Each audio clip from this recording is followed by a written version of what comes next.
1, 2, 3, 4, 5. 5, 4, 3, 2, 1. Over.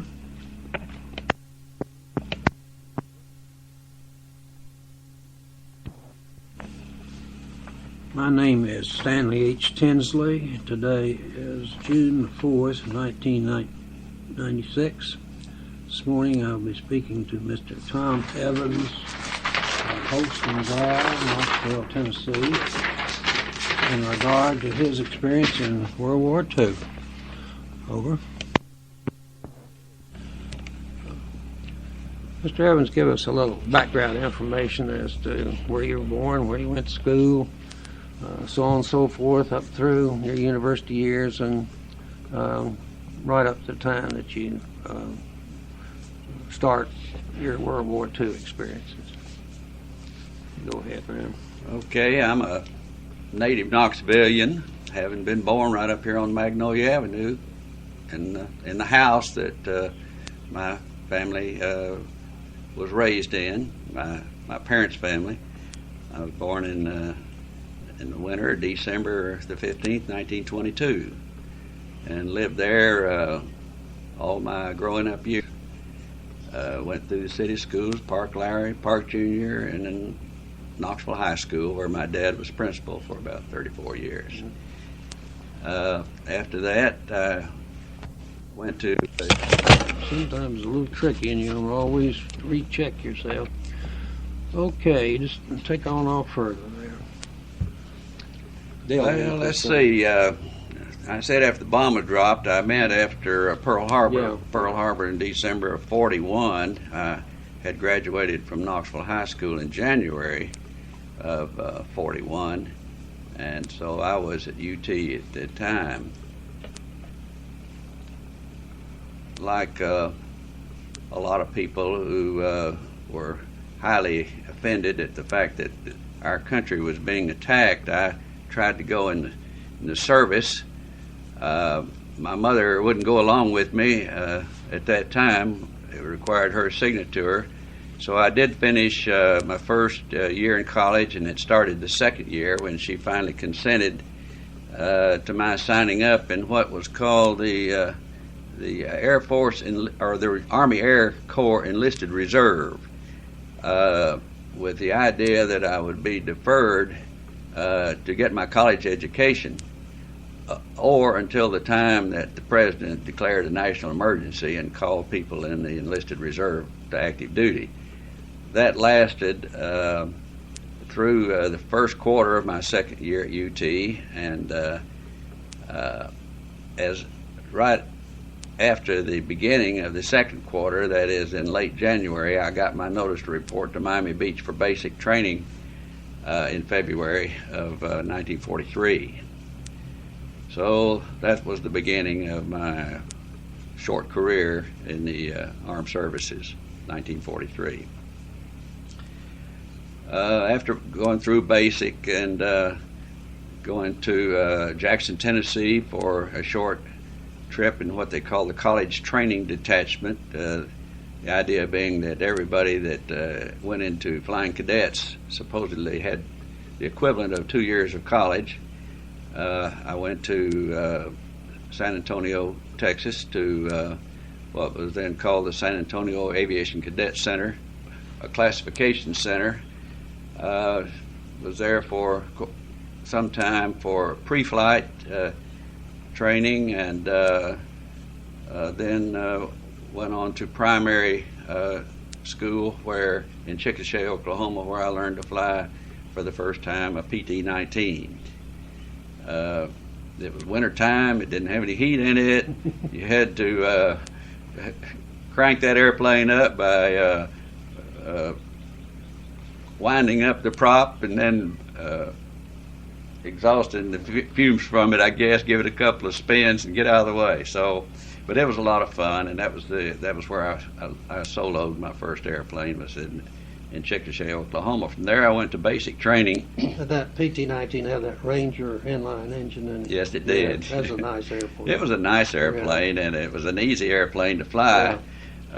Not so easy the first time you solo. I remember bouncing it quite a bit when I came in for the first time, but after that things smoothed out a little bit. It was a lot of fun. we learned to do acrobatics in it, and as well as fly a straight line, and it was a fun airplane to learn in.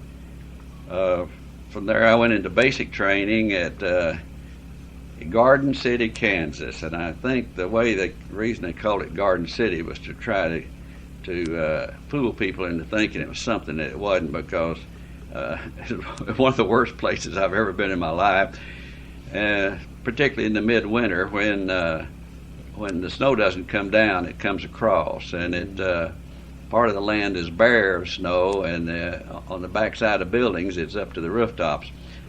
And many's the morning we went out and scraped the ice off the wings of the old BT-13 before we did our flying, but we managed to make it through. And it was at that time, while I was in basic, that they decided that they were going to experiment with teaching cadets to fly combat type airplane before they got their wings and graduated. And so as a preliminary move, half the time I was in basic, we flew twin engine, which were AT-9s and 10s and 11s. Mm-hmm. From there, I went to advanced training. I had selected or elected to go into bomber training, while some of the fellows wanted to be fighter pilots, and so we were separated in our basic training. And so when I went into advanced, I went to Brooksfield in San Antonio, Texas, and flew war-weary B-25s, still with their old camouflage paint on them. Of course, all the armament and guns and so forth had been stripped off of them, but we were among the first people who flew actual combat airplanes in advanced training. I finally managed to graduate after being held over a couple of times for various reasons I won't get into. But I graduated in June of 1944, commissioned as second lieutenant and a flying officer. From there, I went into, first I was sent to Del Rio, Texas, with the idea that I was going to go into B-26s, the old Martin Marauder. And I wasn't very enthusiastic about that, because it had a reputation of not having enough wing to hold it up sometimes, and not being overly confident yet at that point. Being a brand new shave tail, I didn't go to Del Rio with a lot of enthusiasm, but after being there 2 days, a group of us were called and told that some B-25 pilots were needed in India, which thrilled us to death, because that sounded exotic, and that was the airplane that we were familiar with. And so we were sent immediately to Columbia, South Carolina, where we had our overseas training and our first experience in firing live ammunition at Myrtle Beach, which at that time was more or less undeveloped, and we actually fired live ammunition into targets right there on the beach as we flew over and rounded out our flights out over the ocean. That was a lot of fun. We flew bombing missions over Lake Murray, which is a nice recreational lake now outside of Columbia, South Carolina, and flew our low altitude missions all over South Carolina, and some of them even carried us through the Smoky Mountains. So that was a great experience. And but I guess the thing that'll one of the things that'll live in my memory is when I finally was ready to go overseas, and the information we got at Del Rio was right. We were being sent to India. We were outfitted at Savannah, at Hunter Field in Savannah, Georgia. But the thing that really impressed me was looking back as we took off from Miami after going there from Savannah on Christmas Eve of 1944, and looking back over our shoulders and seeing what could be seen of the lights of Miami disappear, and not knowing what the future held as we went out across the Atlantic Ocean. From there, my sojourn took me by way of Bermuda, the Azores, then to Casablanca. And from Casablanca, We went across North Africa. Incidentally, we weren't flying B-25s on that trip because they couldn't have quite have made it. But we were going by ATC. The Ferry Command, which you're familiar with, took us over, and we flew across North Africa, which was interesting. I saw the Sphinx and the pyramids from the air, and then we had to fly around Saudi Arabia because at that time our government didn't have quite the nice relationship we now enjoy with Saudi Arabia. We didn't dare fly over there because if we'd gone down, they never would have found anything left of us. But we did fly over Iraq and Iran and down the Persian Gulf to India, where we spent a little time in Karachi before we went on to our base, which was in a little village called Fini in the Bengal area of East India. Now, I guess that's now Pakistan. It was in the Assam, wasn't it? Was it in the Assam? In the Assam Valley, yeah. Okay. It's east-northeast of Calcutta, and not too far from the jungle and the Chin Hills and the border with Burma. I was based there approximately 9 months, I guess. It was more of the wind-up of the war by the time I got involved in it, and the British had taken the offensive. The Japanese had reached their furthest point and had gone into a couple of towns in North India in their attempts to completely cut off they'd already cut off the Burma Road, and this was the Lido Road, which was built later on. And they were attempting to cut it off by taking a couple of places called Imphal and Kohima in India. They had been forced back out of that area and were in a fighting retreat, you might say, down through the Irrawaddy Valley in Burma by the time I got involved. I was in on the campaign to and bombed Fort Dufferin in Mandalay. Our job in the 12th Bomb Group of the 10th Air Force, the 81st Bomber Squadron, was to give close support to the British and the Chinese and Indian troops that were pushing the Japanese south out of Burma. We were primarily used for close support, strafing missions, medium altitude bombing missions on supply dumps, railroad marshalling yards, bridges, trains. I can remember some of the fun missions when we were told to go into a certain area and just shoot up everything we saw moving.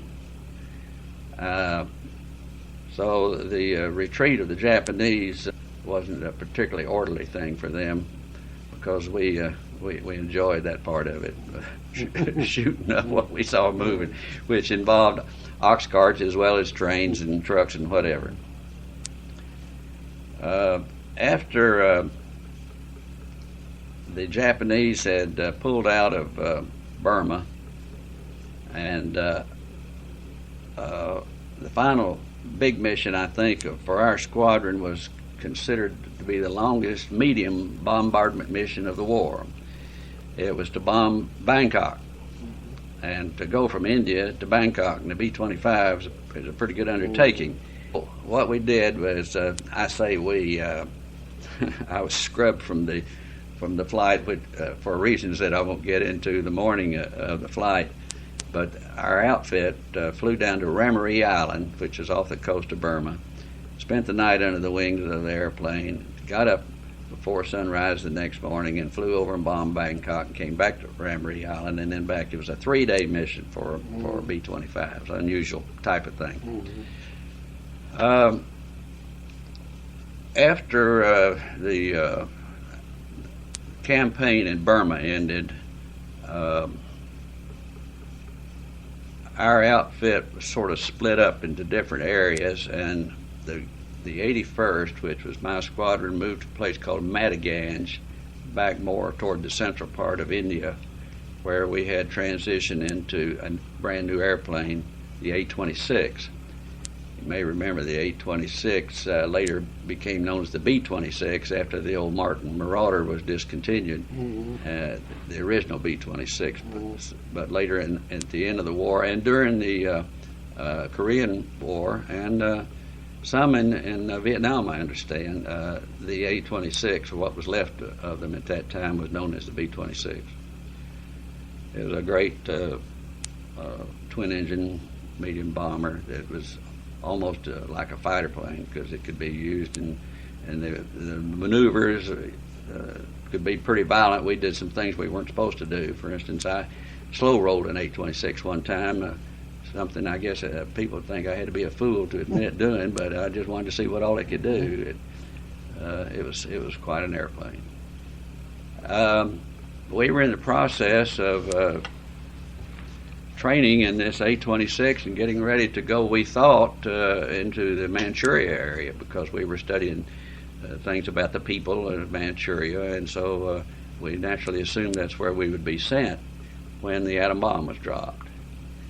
And so that was the end of my career with the A-26. Within days, I was transferred to a troop carrier squadron that flew C-46s. Oh, I'm sorry about that. Okay, go ahead from the time you were transferred to the C-46s. I didn't get that part on tape. I need to get it there. Okay.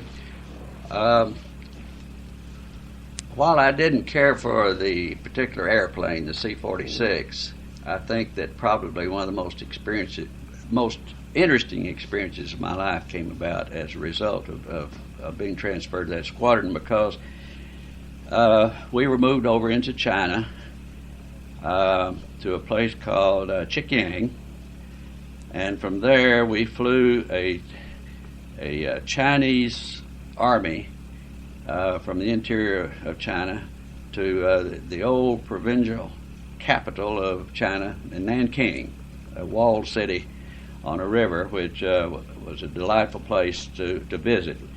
I was fortunate enough at my layovers there to be able to go into the city, go out to the tomb of old Dr. Sun Yat-sen, who some refer to as the George Washington of China. Met a Chinese couple out there who were just acting like tourists, although they lived there, and offered them a ride back into town in the Jeep which I had borrowed from the airbase, and spent the rest of the afternoon and evening with them. They entertained me. We went to dinner, we went to a Chinese theater, and I ended up on the other side of Nanking about midnight. I'd taken them back to their quarters near where a ship that this man worked off of, a freighter, was docked, and I spent some hours that night looking over my shoulder as I drove back through the city of Nanking by myself to the airport. A very interesting experience. One thing that was particularly interesting about that trip back is that I saw almost nobody as I drove. I better put that thing off the hood. Go ahead. We were talking about that experience of coming back through Nanking at night. Doesn't sound like much fun. So there weren't many people out? There wasn't anybody out. It was like the city was deserted. And coming through an old Chinese city, one of the older cities in China, in the middle of the night by yourself is an interesting, if not sort of weird experience. Yeah, I think so. But anyway, here, so I must have made it okay.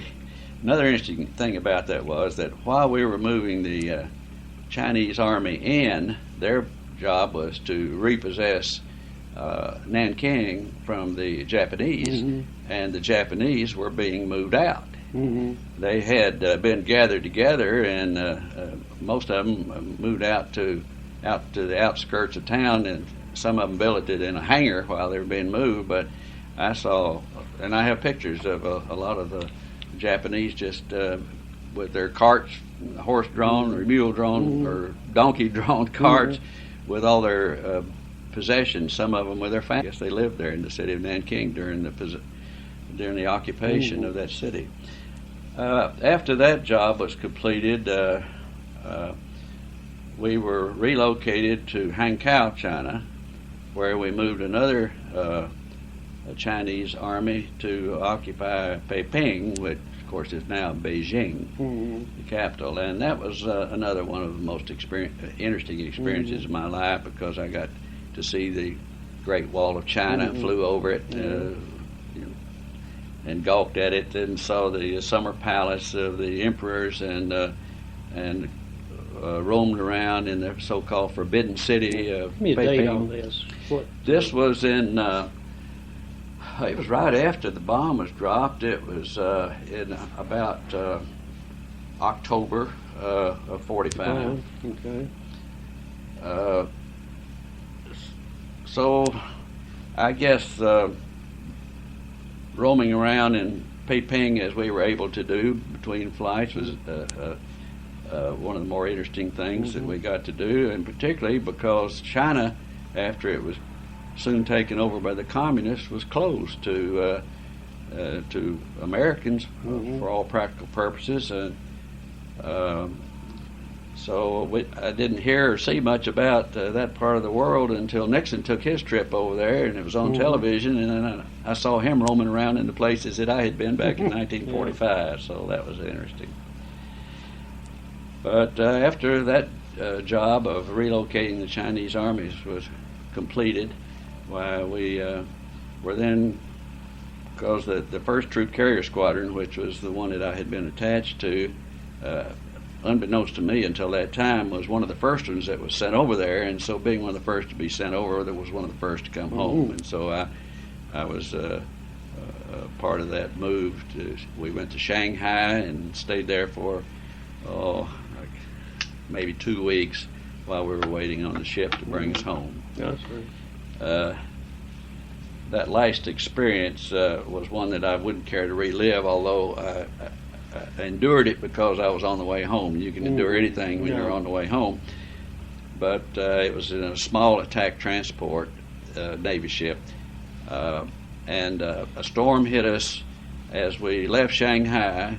We went up the coast of Japan, but we couldn't see it because of the conditions of the weather, and that storm followed us all the way across the Pacific. And if you've ever been seasick for 16 days, well, you know what I mean. It wasn't a very pleasurable experience. But seeing Vancouver Island and Seattle after 16 days out there in that storm, it was all worth it.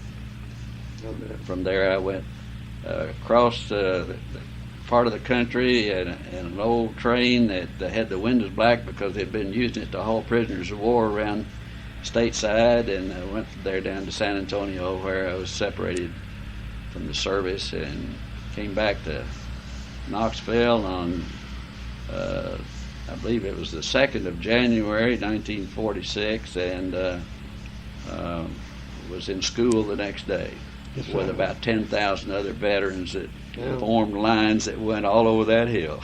Oh, I bet. Did you have much contact with the British when you were overseas? Not so much direct contact. We saw a lot of them. We got our targets from them each day. Our communications people were in touch with them, and so we knew how successful we were, and we were in contact with them in that way. My contact with the British, though, was just limited to the casual hours and sometimes visiting towns or cities in India. I don't recall seeing any British in China. Okay. But, how about Australians? Well, I didn't know how to tell them apart then. They sounded about the same, but I don't recall having any contact with Australian. The only my contact that I recall at that time with Australia at all was that the beef that we got infrequently, they referred to as bully beef, was mostly Australian. It was pretty tough and not very much flavor to it. Well, that's it. And Tell me a little bit what you did after you graduated from college, on up to the present. Shut her down. Well, that's the settling down time. Let me throw in here, probably wouldn't have graduated from college if it hadn't been for the GI Bill of Rights. Mm-hmm. I think that is one of the finest things that's ever been done for veterans, is to enable veterans to go back to school and do it immediately and without having to worry about financing it. I am of the opinion that had it not been for the GI Bill, I probably wouldn't have gone back to school. Mm-hmm. Not that I was a bad student before I went in, but after being out of school the better part of 3 years and 3 or so years, I just wasn't oriented to classwork and studying and if I had to work my way through college, although I did work some because the GI Bill didn't furnish you everything you needed, but I had part-time work all the time that I was in school. But the GI Bill did enable me to finish my college career and graduate with a Bachelor of Science in Industrial Management, which has been a great asset to me. And I like to think that if hundreds of thousands of guys and girls came back from the service and were able to finish their college, that they made better citizens and improved the country as a result of it. So I think it was a good investment. Yeah, my son used it years later when he came back from Vietnam. He used the GI Bill to get his college education. Well, there's no question it was a great thing. After I graduated, just before I graduated, in the summer of '48, I married Barbara Smith, who's a local girl, and her father, who's a prominent real estate man in Knoxville, Ed C. Smith, gave me a job, my first job out of school, and I learned a little bit about the real estate business, but because my interest was more along the lines of building, and he was interested in some speculative building, I gradually worked into that. And so for the next 4 years after I was married, my two main objects were having children, and we had 4 in 4.5 years. Oh, did you? My goodness. and building houses. And this house we're sitting in was one that I built in 1940, in the winter of '43. No, it was the winter of '42, '43, and then I went into a business operating a parking business in downtown Knoxville, and stayed in that and made my career in developing and operating parking facilities. We called the company Safety Park Company, and with a partnership as well as a small corporation, and the business was sold in 1988, and I retired from it in 1991. My son now operates it for the company, a central parking system out of Nashville. Okay. That's interesting. Okay. Well, this is corrections on Mr. Evans' address. It's Mr. Tom Evans. Let me find it again here. 4924 Holston Hills Road, Knoxville, 37914.